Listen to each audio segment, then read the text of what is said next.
Welcome to Live Daf, your online Daf Yomi Shir. Shalom Aleichem, welcome back to today's Daf, which is YOMA Ayin Zayin. We are at the bottom of Ayin Vav Amud Beis, right at the first wide line. Says the Gemara in the middle of that line, V'ani bosi b'dvarecha. Now yesterday we concluded with an account of Daniel's Inoi. He experienced Inoi. He deprived himself of various enjoyable experiences in order to arouse Rachmanis by Hashem on account of the Churban HaMikdash. And Malach Gavriel came to give him a visit. He says, Hashem accepted your Inoi. He acknowledged the effort made by Daniel, and he ended with these words. Gavriel tells him, V'ani bosi b'dvarecha. What did he mean with those words? My V'ani bosi b'dvarecha. Let's take a look at Rashi. 5 lines from the bottom of the Amud. V'ani bosi b'dvarecha. Seifei dahu kradil el. Altir Daniel v'gomer. That's the conclusion of that pasuk. How Gavriel is responding to Daniel's efforts. And he says, V'ani bosi b'dvarecha, which means, Nichnasti l'toich ha'pargut b'shvilcha. On account of you, because of you, I was let back into the pargud, back into the makim of the Shechina and Shamayim. Pargud is that mechitza between Shechina and the Malachim. I was banished from the pargud, and then because of you, I was allowed back in. What does this mean? Says Rashi, Mai v'ani basi masai nigrash mitoichai. When was he chased out of it? That he needed to go back. The Gemara will come to explain this pasuk and begin with a whole account, a whole narration of various aspects of that portion of history. And towards the end, the Gemara will go back and give us the pshat in these 3 words. So once again, says the Gemara, Mai. What does this mean? Vani basi b'dvarecha. Hainu dichsiv. As the pasuk says, this is a pasuk in Yecheskel, where Hashem showed him a vision, a nevuah. He was in Bavel and he saw a vision of Yisrael engaging in inappropriate behavior of Avodah Zarah in Yerushalayim, and he saw as follows: V'shivim ish mezikin beis Yisrael. I saw 70 zikenim of Yisrael, v'yazno ben Shafan oimed b'soichem, and amongst them Yazno was standing. Oimdim lifneim. So they were all standing as a group in front of the Avodah Zarah, in front of their idols. V'ish miktarta biyodai. Each one had a kli with k'toras. V'asar nanak k'toras olam, from which the cloud of k'toras ascended upward. And this is the way they were worshipping the Avodah Zarah. And Yecheskel describes further, Vayishlach tavnes yad. There was this fiery figure who extended his hand to me, and grabbed me by the hair of my head. And a spirit carried me between heaven and earth. And brought me, delivered me to Yerushalayim. This was all within the heavenly vision that I was experiencing. Where did the hand take me? Where was I transported to? El Pesach Shara Pnimis Hapoina Tzofoina, to the inner Shar of the Beis HaMikdash, Shar HaZorah, facing north. Asher Sham Moishav Semel Hakina Pamak. That's where I saw a semel, a form, an idol of Kinna Hamakna, which means something which arouses the anger, the wrath of Hashem. And the pasuk continues, Vayavi Oisi El Chotzer Beis Hashem HaPnimis. I was further transported to the inner courtyard of the Beis HaMikdash, to the Azorah. V'hinei Pesach Heichel Hashem, and here is the Pesach of the Heichel, Bein HaUlam, Bein HaMizbeach. What did I see there? In front of the Heichel, I noticed Ki Esrim V'Chamisha Ish, about 25 people, Achereim Al Heichel Hashem, with their backs towards the Heichel, Upneim Kedma, facing east,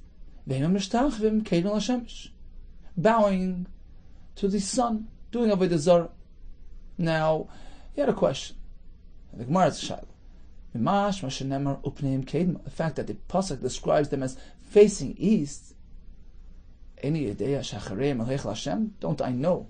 Well, naturally, if they're facing east and their back is facing the Heichel, which was to the west. Why does the pasuk repeat? Their back was facing the Heichel. Malamed teaches us that they were engaged in very inappropriate behavior. Show you Peirin Atzman. They were uncovering themselves for matrizin klapi mata and tending to their needs towards mata. This is a lashon of euphemism, meaning towards klapi mala, towards Hashem, towards the Heichel.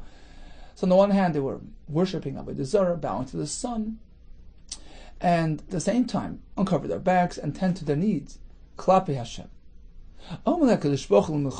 Hashem turns to Michael, who's the Sar, caretaker of Yisrael. And he says, Michael, Sarcha u'masecha, your nation has strayed. And interesting to note that the Ramban in Parshas Acharei Mos points out that all the nations of the world, all the Shiv'im Umos, each one has a caretaker, a real Sar, a minister in Shamayim, who looks after it, takes care of its interests in Shamayim, except for one nation, which is unique, which is special, who only Hashem looks after. We have a direct relationship with our Father Hashem, that's Yisrael. So the shaila is, why was Hashem referring to Michael in this manner? Sarcha u'masecha. So some version explain it's not really like a Sar like the others, like we're going to see some Sar of Parah, Sar of Yavan. He was sort of an advocate for Yisrael, but not really a Sar who really took care of Klal Yisrael. That only Hashem does.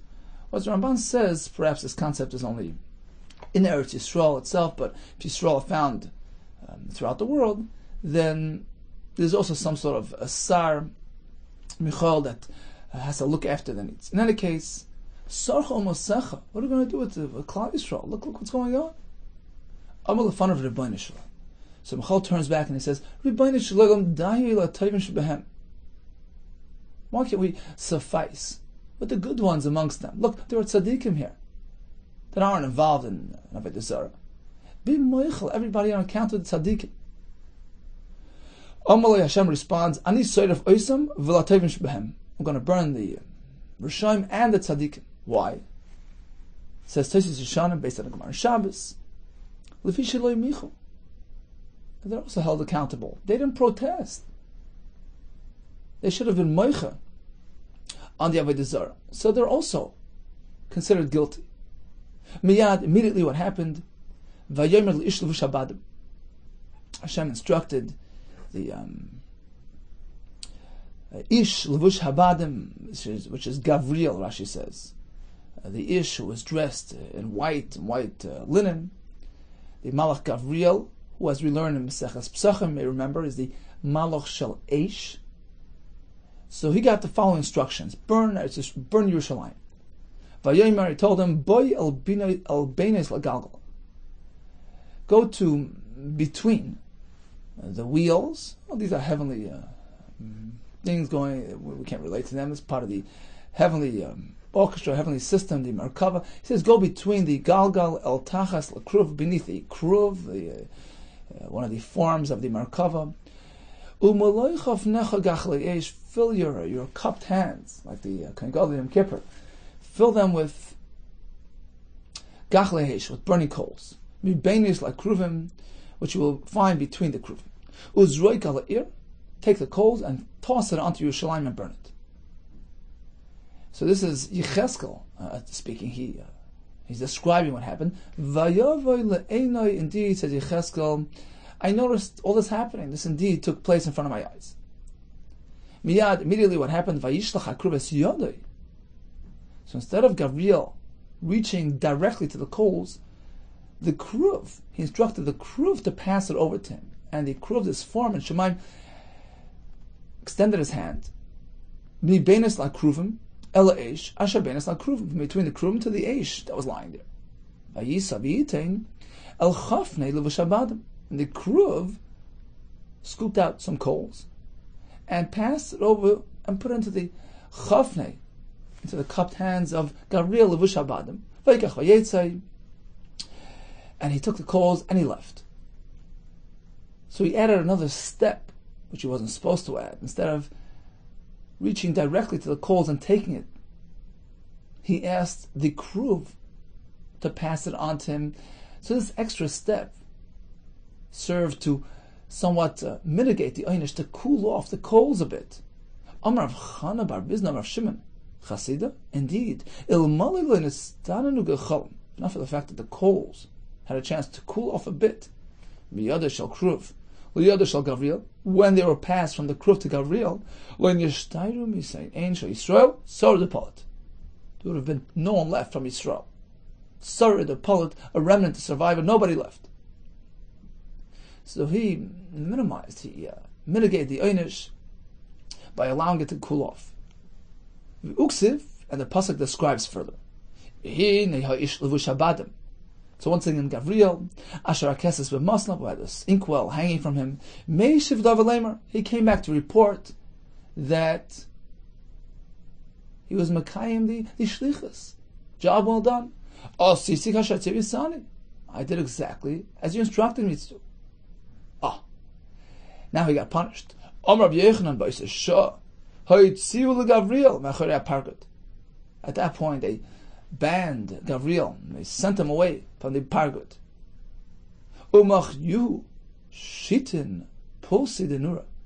And they struck him 60 times.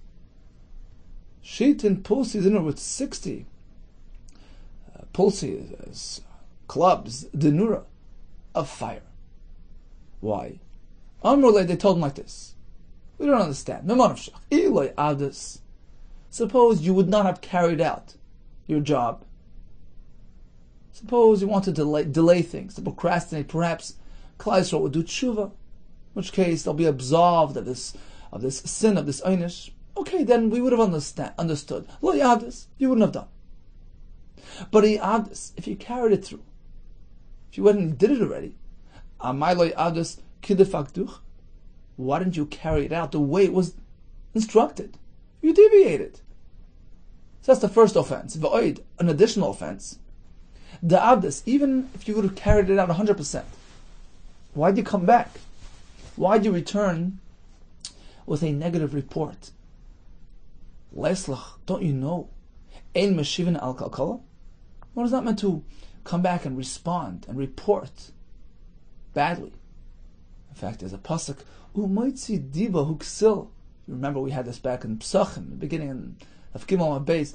What is that meant to? Convey bad news, tragic news. It's not meant to come back and tell us that you burnt Yerushalayim.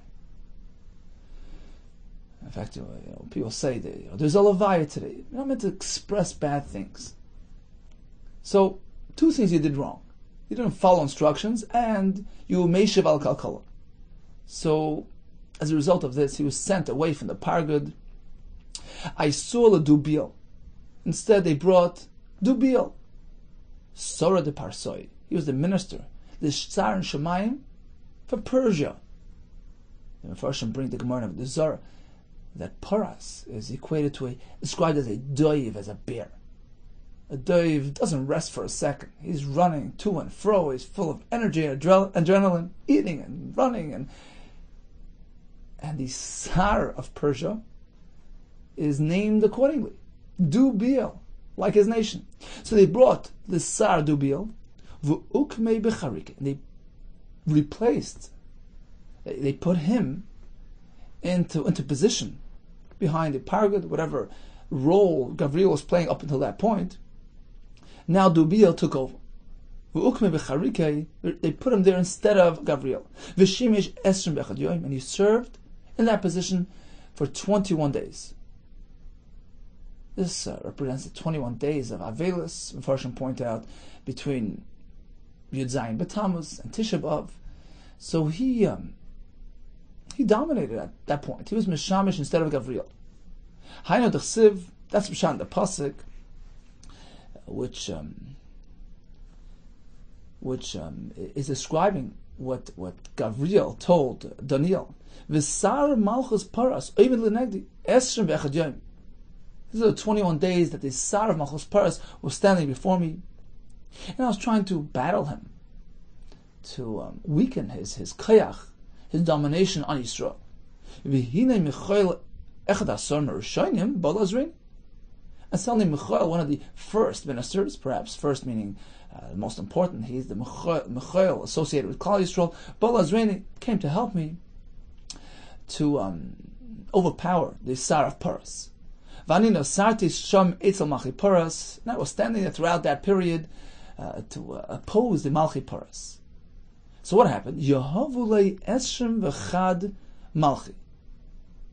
They paid him for the job. He was standing there 21 days. So what did they give the Sar Shal Paras? 21 kings who will reign throughout the Malchus Paras. Uparvasa de Mashik. They gave him this royal port. Parvasa Rashi says a port. The Mashik, a royal port where they mine margolius, pearls, diamonds. So he got this as payment for his job. Now he saw things were working out well. So Sar Shal Paras, pushing his luck a bit further, he says, you know what? If I'm going to dominate Klal Yisrael, I'd like you to give me the rights, the power to tax them. Omar ksivu li Yisrael. I want you to write for me a document. Li Yisrael ba'karga, that Yisrael will have to pay their head taxes to me. Kosfully. So in Shemayim they granted his request. They wrote him up that document. Ksivu li Rabbona ba'karga. I want you to add the Rabbanon as well into the contract. They too should have to pay head tax to me. Kosfully. They granted his request. They wrote it in. As soon as they were about to sign the document and implement it, Ahmad Gavriel came along and he sought to oppose it. Ahmad Gavriel Machira Pargat, he got up behind the Pargat, behind the Machitza, right, because he was banned from the Makam Ashchina, he was standing outside. And from his position, he took up Klal Yisrael's case. And he says, Va'amar, how can you grant power and domination to Malchi Paras to this extent? We find that the pasuk praises even the wives of Talmidei Chachamim. Certainly Talmidei Chacham themselves. They shouldn't be dominated by Malchi Paras. Futile is your effort, those who wake up early, go to sleep late, in pursuit of wealth, parnos, eat sad and sorrowful bread. The same Hashem grants to his Yedidim, the ones that are dear to him, Talmidei Chachamim, and the Gemara will say applies to the wives of Talmidei Chacham as well. My Kain Yitain Lididei Shena. Amar Yitzchak Elu Neshein Shau Talmidei Chachamim. Even the wives.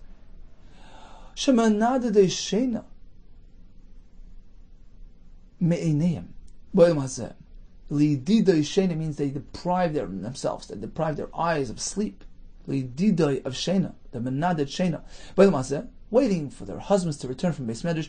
V'zoiches al haba, on account of which there's zoichet, a great portion of Ilm Haba.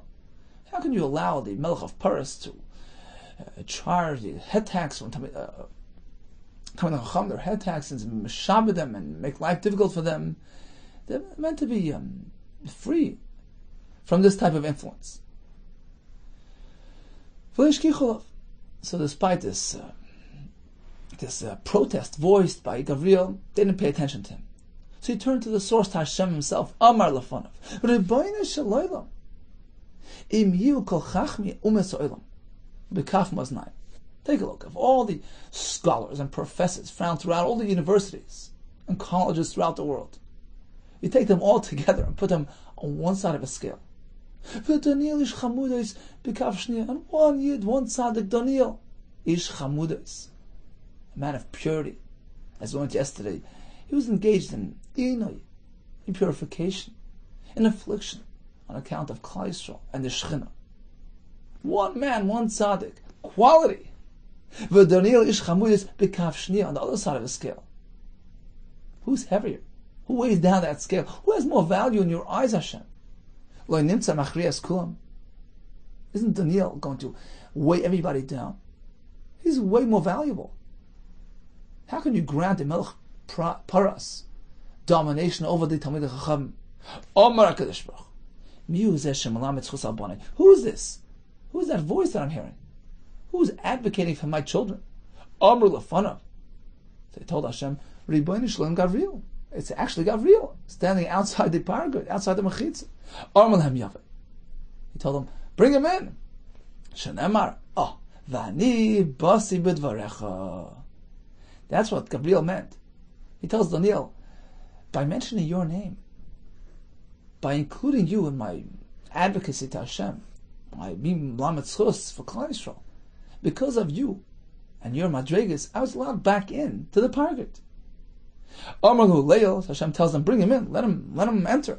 Ailu, they let him back in, and he comes in, he sees Asa, Ashkichel Dubil. He notices Dubil, right? That was a sar of Paras. What is he holding on to? That document. Bola Mirimini. He wanted to grab it from him. Bola. So he swallowed it. So what happened? Igad Amri. Some say Michtav Aviksiva. It was actually all written up, but Michtam Lo Yavichasma, but was not yet signed, in which case it was never really implemented.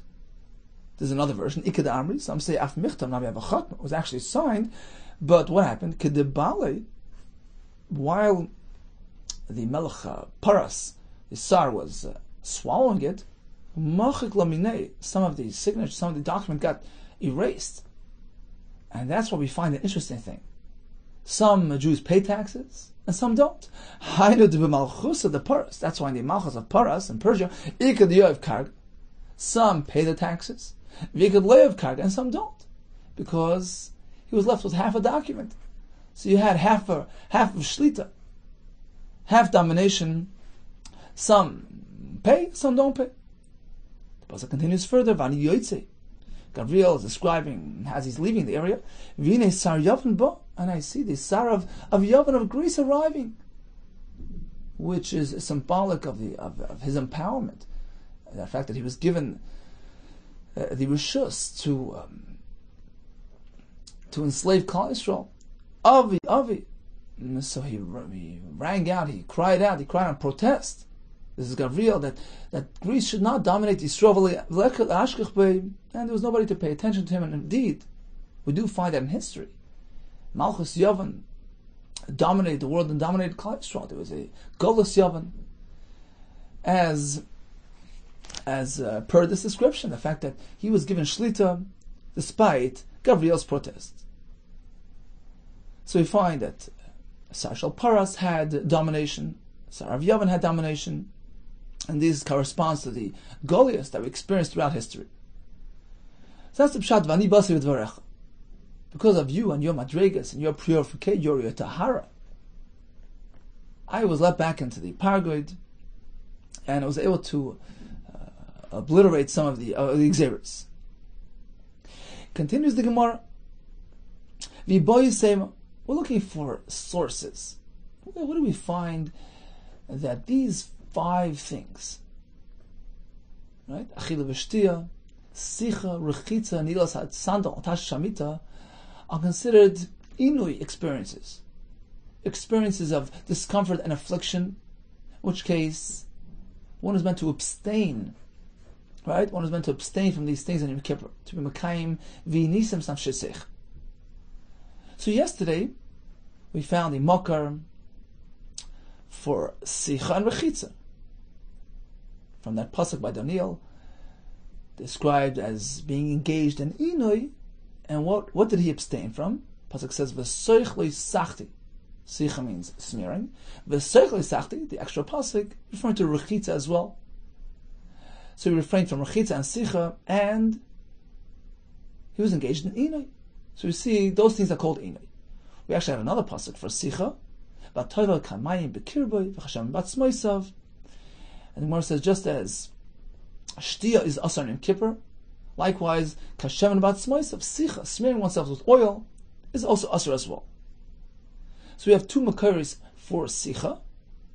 We had one makar for rechitza. The Gemara now provide another makar for rechitza. How do we know it's considered inui? Another pshat rechitza, the ikri inui minalam. What do we find that abstaining from rechitza is considered inui mach? From here, the chsiv This was when Shlomo HaMelech took over the Malchus. And Adoniyahu, who was his competition, ended up getting killed. And Shlomo now turns to Avyasar, who supported Adoniyahu. And he says, V'lav Yasser HaKohen Amar HaMelech. The king tells him, Anosis lech, go to Anosis, Al Sadecha, to your land. Really, you're a guilty man. Ki ish mavesata. You deserve to die because you rebelled against me. But I'm going to leave you for now. Ubayem ezeloy mischa. I'm not going to kill you today. Why? Ki nasasa esaroin Hashem ufnei David avi. You helped my father out. You carried the Urain for my father David. V'chisan esa b'chol asher is'ana avi. You participated in his inui. Right? You commiserated with him. You were mis'ana with my father when he was going through hard times. So what do we see? That David HaMelech engaged in inui. What exactly did he engage in to explain why? What exactly did he do, which is considered inui, right? We find another pasuk describing exactly what David HaMelech was involved in. The people were saying regarding David, Ra'ev, Ve'oyev, V'tzami b'midbar. That's why they described, that's why they related to David. Let's break this apart. What does this mean? Ra'ev, he was hungry from lack of sustenance, milechem. V'tzami, from lack of water, mimai. What does Oyev mean? Mimai. Well, as a result of what? Lav and rechitza. Should we not assume for lack of bathing, lack of rinsing? So apparently David HaMelech was engaged in he was hungry, thirsty, and he didn't have rechitza. And how does the pasuk describe his experience? Inui. So you see, a lack of rechitza equals inui. Says, well, how do you know? V'dilma min ilas hasandal. He didn't have what to wear. He didn't have proper footwear. That's called inui. I'll bring you a raya. That lack of rechitza is considered inui. Mayim karam al nefesh hayefa. Cold water poured upon a fatigued person. Nefesh hayefa. So you see that oyef is from a lack of rechitza, which invigorates the person, refreshes the person. So let's assume that David HaMelech's oyef was connected to rechitza, and that's called inui. Says more of Dima Mishtir. Perhaps the pasuk here, Mayim Karam Al Nefesh Hayefa, means cold water, drunk by a person who's ayif. Not referring to rechitza. Now, of course, the word ayif by David HaMelech cannot mean thirsty from lack of liquid, because it says he was ro'if at sami. Sami means that he was thirsty. But in any case, the word ayif doesn't necessarily mean rechitza. It can mean something else. It means he didn't have footwear. He didn't have shoes. Says the Gemara, miksiv b'nefesh hayefa. Does then the pasuk say mayim karam b'nefesh hayefa, which would indicate drinking? Al nefesh hayefa ksiv. Put on a nefesh hayefa. It's referring to the rinsing, the rechitza process. So we see that rechitza is applied to a nefesh hayefa. And lack of rechitza brings about ayef, it's fatigue. And David HaMelech, who's described as being ayef, would indicate a lack of rechitza. And how is that experience described? With the word inui. So you see that abstaining from rechitza is considered an affliction, an inui experience, and indeed, that is asar Yom Kippur. Or that is meant to be done in Yom Kippur.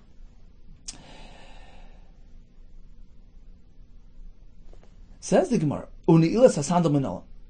What about ni'ilas hasandal?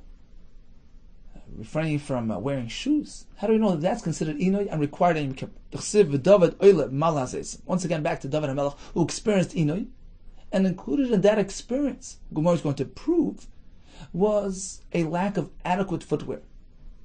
He was going up Mala Hazesim, going up and crying, uncovered head. He was going Yachiv. What does that mean? Yachiv mimai. Barefoot. Bare of what? Lav milas hasandal. Apparently, he didn't have shoes. So we see that he experienced a lack of adequate footwear, right? And once again, we describe them as being be'inoi, in a state of inoi. Apparently, inoi refers to nilas hasandal. Says, well, maybe he had shoes. He was missing a horse and a whip. He had to walk, and that's what we call yachiv. But he was wearing shoes. I'll prove it from elsewhere. Hashem tells Yeshaya, Lech upitachta hasak me'al masnecha. Go remove the sack from yourself. V'nalcha tachlitz. And remove your shoes. Tachlitz maloglecha. Right? Uksiv, and the pasuk continues and says, Vayaskein, he followed through. Right? Holoich oraim v'yachiv. So he's walking oraim, undressed, v'yachiv, and barefoot. Yachiv and Maya. What does Yachiv mean? Lav minilas sandal. Apparently it means bereft of footwear. So you see that the word Yachiv is referring to somebody not wearing shoes. And that's what Yachiv by David HaMelech means. And he experienced Inui. So we see Ilas sandal brings Inui. V'ema bin Olam HaMtulam. Perhaps Yeshayahu wasn't without any shoes. It means he had patched up shoes, low quality shoes. That's what the pasuk means. You should go yachiv with patched shoes. But it doesn't mean without any shoes. And perhaps min olam hamatulayim is sufficient for inui. Because if you're not going to agree to me, Arim, the pasuk says he was Arim yachiv. Arim mamish, completely undressed, hard to believe. Ela begadim beluim, apparently it just means he wore worn out begadim. He was dressed, but low grade clothing. Hachanami, b'min olam hamatulayim. Here as well, when it comes to yachiv, perhaps doesn't mean without shoes whatsoever. It means patched up shoes. So you have no raya that yachiv means without shoes. Ella Omar Nachmar Yitzchak Mehacha. I'll bring you a raya from this pasuk. So Yirmiyahu warns Klal Yisrael, Mini raglich miyachiv, ugrenich mitzimah. Prevent raglich from the state of yachiv, and groinech from being parched and thirsty. And what does this mean? Mini atzmech menachet. Avoid doing sin, kadesh lo yavai raglich l'deichiv, so that you don't come to be barefoot, to walk without shoes, to be sent into galus, into exile. Rashi said the derech of somebody going into exile is without shoes, barefoot. Mini l'shenich medvarim b'telim. Avoid speaking dvarim b'telim, meaningless chatter, kadesh lo yavai groinech leitzimah, so that your throat doesn't come to thirst. So we see clearly, Yachiv means without shoes. David HaMelech was Yachiv, without shoes, and he experienced Oini. So we see abstaining from footwear is considered Oini. So he brought a right from David HaMelech's experience of Oini, which included both these aspects, lack of rechitza, lack of proper footwear. We see from here that's considered an Inu experience, which applies to Yom Kippur as well. Tashmish hamita d'ikru ini minola. How do you know that abstaining from tashmish is considered Inu as well? And it's meant to be done in Yom Kippur. Dichsivim ta'anes b'noisai v'im tikach noshim. This is Lavan the Shver. He tells Yaakov, look after my children, Rachav Aleah. Don't be ma'ana them, right? Don't afflict them. He made a shvur. He committed him to take care of his kids. Don't bring inui, and don't add. Don't add more wives onto the scene. So that we understand. But what does the first part mean? Im ta'ana says the one be tashmish. Says Rashi on top. Im ta'ana be tashmish lahashmish anosa. To refrain from engaging in tashmish. That's called inui. Vim tikach means, says the more vim tikach mitzoris. He was mashbiah him not to add more wives. A tzara, a competing wife. So apparently, refraining from tashmish is described as inui. Says, well, how do you know? Ve'ema idiv idim mitzoris. Perhaps it's all one and the same warning. He was warning him against adding new wives. Don't be ma'ane by marrying more wives. Well, miksiv im tikach. Does the pasuk then say im ta'ana im tikach, which would seem to be referring to the same thing, right? It doesn't say that. V'im tikach ksiv. V'im tikach means that there are two things here. A, im ta'ana, mitashmish, and secondly, v'im tikach. Warning you against adding more wives. So apparently, inoi is describing the lack of tashmish. Ve'im idiv mitzaris. Perhaps both aspects of that pasuk is referring to adding more wives. Chad l'tzaris lidei. One, referring to the in-house tzaris.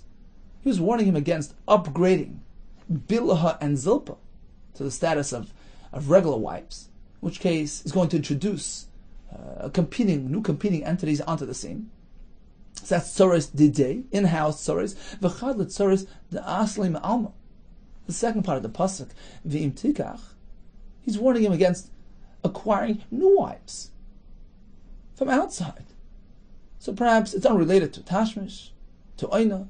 It's referring to adding new tzaris to the scene, whether in-house or from an external source. Says the adumidim tikach, right? So let them both be similar to each other. Just as im tikach means, don't go and marry new wives. The first part as well, im ta'ana, is referring to adding new wives to the scene by upgrading Bilha and Zilpa's status to wives. Miksiv im tikach v'im ta'ana. You see, if it would have been referring to that, what's more severe? What's more harsh? Which one of these two elements? Upgrading the in-house wives or bringing in from outside? Of course, the second, right?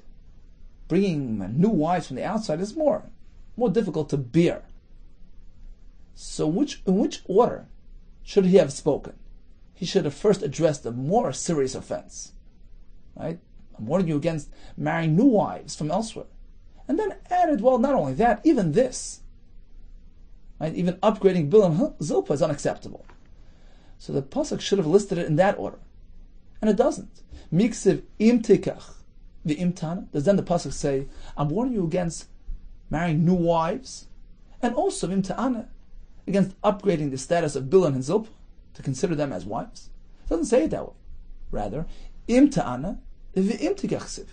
He first warned him against bima'ana, which according to you means upgrading Bilha and Zilpa, and then he said v'im tikach, getting new wives, which is the wrong order. Right? If he's referring to that, he should have said it the other way around. Apparently, imta'ana means imta'ana mitashmish. Imtikach means warning him against acquiring new wives. So we have a raya that minias tashmish is considered inui, and in fact that's included in the inuyim of Yom Kippur. We find that the actual engagement in tashmish is described as inui.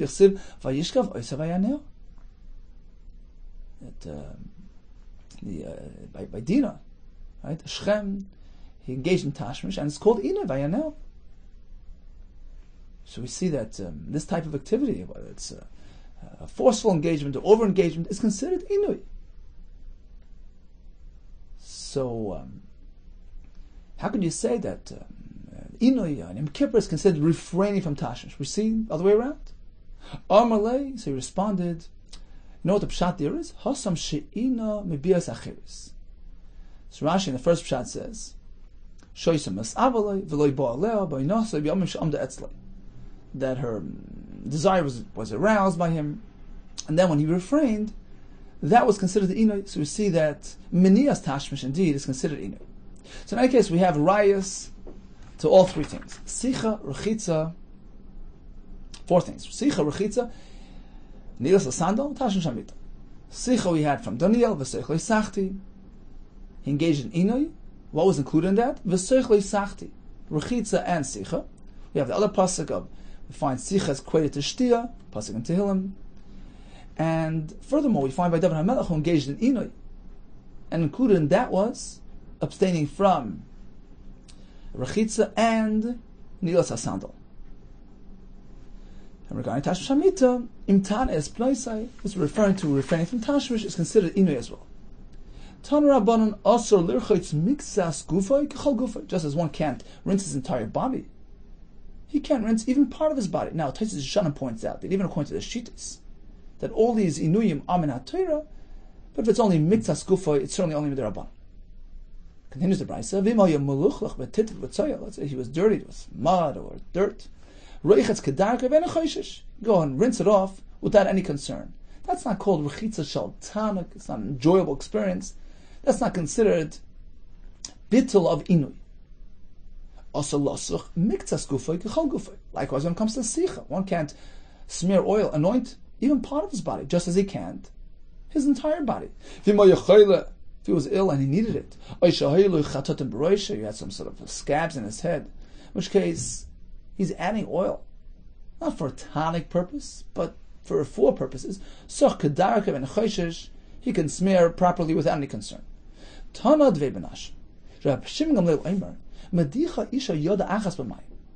isha who needs to feed her son can wash one hand. Rashi learns, she woke up in the morning, she has unwashed hands. So we allow her to wash that one hand, to offer bread to her son, without any concern. So we do this in order to prevent sakana from that tineg, from that baby. We go ahead and we allow her to wash her hand. Omra love al shami hazaken. The following was said regarding shami hazaken, who was machmer. He refused to wash his hand when offering bread to the tinoik. Perhaps he felt the danger was not imminent and didn't justify washing. Chachamim decreed on him, go ahead and wash both hands in order to reinforce this halacha, this allowance. My timer, what's the concern? Why do you have to wash your hands? Let's go over to Rashi here, right in the middle of the Amid. Medichas Yoda, says Rashi.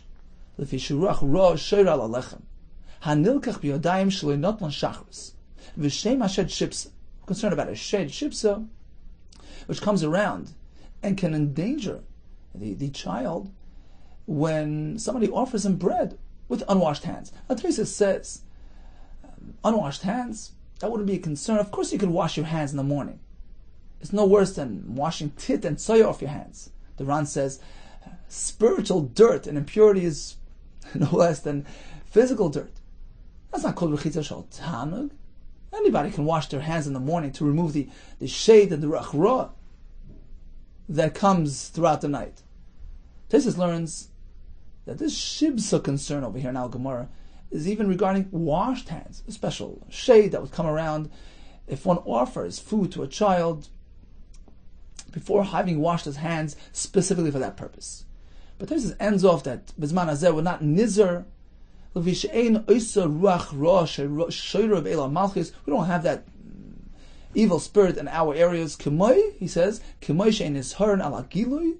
just as we're not careful regarding leaving liquids uncovered. We don't really have snakes around us, at least in inhabited areas. And also zugais, which is discussed in great length in the Gemara and Psachim, not to drink 2 cups, not to eat 2 eggs, etc., because of shade and rachra. We don't have that concern today. We're not magbid. Continues the Gemara, Tan Rabban. We're going to have several other exceptions, several other examples of allowances where we allow a person to get himself wet on Yom Kippur, and the common denominator will be that it's not for the purpose of tanuk. It's not for enjoying purposes, and therefore it's mutter. Tan Rabban haydach lahakbil pnei aviv. If one is on the way to be makbel his father, to greet his father, do a mitzvah, oipnei rabbi, or his teacher, oipnei mishagadu imenu, or to go greet somebody who's greater than him, chachma, and he encounters a river, a lake, a puddle, a pond, oiver ad savar b'mayim, he can walk through even deep water, even neck deep, without any concern. Speaking of course, in Yom Kippur, there's no rechitza concern because it's not for pleasure purpose. What about harav till Talmud mai? Let's say the Rav decides he has to go visit the Talmud, to give him chizuk, or teach him Torah. Can he pass through water?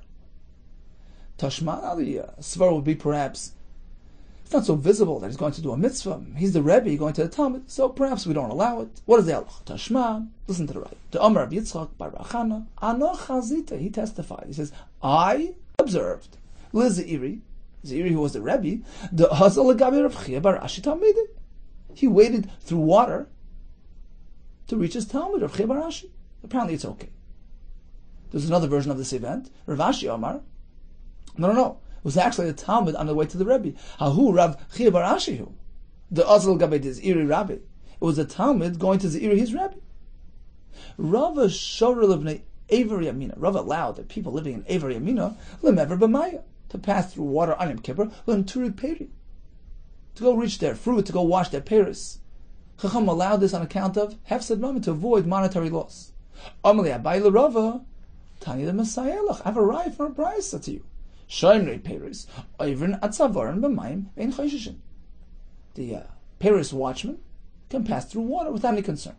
Rav Yosef Shoralu, he allowed livnei Beit Tarbu, to the people living in Beit Tarbu, lemever b'maya, to wade through water on Yom Kippur, lemeis lepirka, to come to the shir, to come to the drasha. So you allowed them to come, but didn't allow them to go back home. Lemeis l'shorlu, you didn't allow them to return back home through water. Hamalei Abaye, im keina tamachshilon asad lovei. He says you're going to discourage them from coming again in the future. You should let them go back. It's part of the process. Ikadam, there's another version. Shorlu lemesi. Indeed, he allowed them to come through water, the shorlu lemezel, and to return back home, wading through that same water. Amalei Abaye. So Abaye challenged him. He says, "Bishleima lemesi l'chaye." Understand that you allow them to come. Bishleima lemesi, to come l'chaye. That makes sense. That I understand. On the way to doing a mitzvah. Elo lemezel, my time. Why would you allow them to return back home through water? And responded, in order not to discourage them in the future. Well, if you don't allow them to go back home on Yom Kippur, they're never going to come again. Rabbi Yehuda and Rav Shmuel bar Rabbi Yehuda, these two Havukaimu, they were standing aguda on the river bank, the Nahar, right, on the river bank of the Nar, Amabra, at the crossing point, the Chatstad, opposite the town of Chatstad. They were standing there. Vavakoi Rami Bapava Machkis. Rami Bapava was standing on the other side of the river. Ramalhu Kala. He called out to them, Maulami Avar. What is the halacha regarding crossing over? Lemeisi l'gabaycha, to come to you. Lemishal Shemata, to ask you a halach. Am I allowed? Can I wade through water on Yom Kippur for this purpose? Amalei Rav Yehuda. He says, yeah. Rav Ushmuel Damitavai. They both said, over. You can pass through water. Ubavan shelo yoytze yadai, as long as he keeps his hand inside, he doesn't pick his hand out mitachas chafas chalukei, from beneath the hem of his robe. Keep his hand down, because if he lifts his hand to pick up his chaluk, to avoid getting wet, Rashi explains, that's called the malach of haitzah, because he's actually carrying that robe. He's not wearing it the way it's ordinarily worn, so you must be careful. Walk with your hands down and come through the water in that manner. Ikad Amri, there's another version of the event here. Who responded? Amalei Rav Shmuel bar Yehuda. He was the one who responded. Taninu ever brayso, over. You can pass through water. Ubavad shelo yoytze yadai mitachas chapas chalukoi maskef Rav Yosef. Rav Yosef has a problem. He says, fine, it's not rechitza on Yom Kippur, but how could one endanger himself? Brayso said, over at savari b'mayim, right, to go greet the Rebbe. You can wade through neck-deep water. Ubechoil ki agavna mishor, even during the weekdays. Is that allowed? Can a person place himself in sakana, go through such deep water? Baksiv. Listen to this pasuk, describing the stream of water which flowed out, which will flow out, the third Beis Hamikdash, from Kodesh HaKadoshim. The Radal says this was Be'ero Shel Miriam, which gives Chachma, so the Mayan of Chachma would flow out from the Kodesh HaKadoshim. And Yecheskel describes it as follows. Vayomad Elef, Ba'ama, the Malach, he measured the first leg, the first segment of that stream. He measured the first 1,000 Amma, Vayavirena B'mayim, and he took me through that water. Me'afasayim, which were ankle deep. Right? The first section was rather shallow. Mikan shemuter laver adafasayim. We learn from here, one can wade through water which is only ankle deep. Cheskel describes further, Vayomad Elef, he measured the next 1,000 amma of that stream. Now it got deeper. Vayavirena b'mayim me'birchaim. Now it was knee deep. So he carried you through that water. Mikan shemuter laver ad birchaim. We learn from here, you can wade through knee deep water. Vayomad elef. Now he measured the next 1,000 amma. It got even deeper. Vayavireni memasnaim. He took me through this water which was already waist deep. Mikan shemuter laver ad masnaim. We learn from here, you can wade through water that deep. But past that, no. Mikan ve'elach. What does it say further? Vayomad elef. He measured the next 1,000 amma. Nachal asher lo yichol aver. It was so deep I couldn't pass through it. Apparently, because of danger, because of sakana. Amar Abaye shani nachal. This river flowing out of Kodesh HaKadoshim. This was a stormy brook. The Redifi Maya. It's stormy water, which indeed would endanger a person, as opposed to the water described above, which was placid water, a lake, a pond, in which case, even if it's deep, you can just walk through it. Back to the Nachal coming out of the Beis HaMikdash, which was now so deep and impassable. Yochel Yavrenu B'sichoi, perhaps you can get through it by swimming. No, Kigo Amayim Meisachu. The water was so stormy, you couldn't even swim through it. Meisachu. Mai Meisachu, what does that mean? Shiyuta, even through swimming. Sheken Kairin L'Shayata. Sayacha, because people refer to a Shayata, one who swims, a Sayacha. That's what it's called. So we see that Shayat means to swim. You couldn't even swim through it. Yochol Yavirenu B'Burnik Tana. Perhaps he can pass through that water using a small sized ship. Even a small boat couldn't pass through it. Perhaps he can pass through to a large ship. Even a large ship can't pass through it. My mashma. How do you know this is the pshat in the pasuk? Rabbi Yosef, as Rabbi Yosef explained. You can't get through it even with a little boat.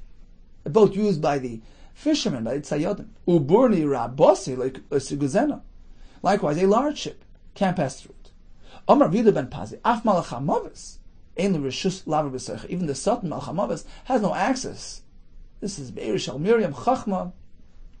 He's banished from that scene. Ksiv hachabal telach boy anishayit. The pasuk here says an anishayit can't pass through it. So we have the term shayit uksiv hasam, and elsewhere we see mishayit baretz. This was a Satan who wandered around the world. So you see, Mishoit Shait relates to the Satan. He can't have access to this water.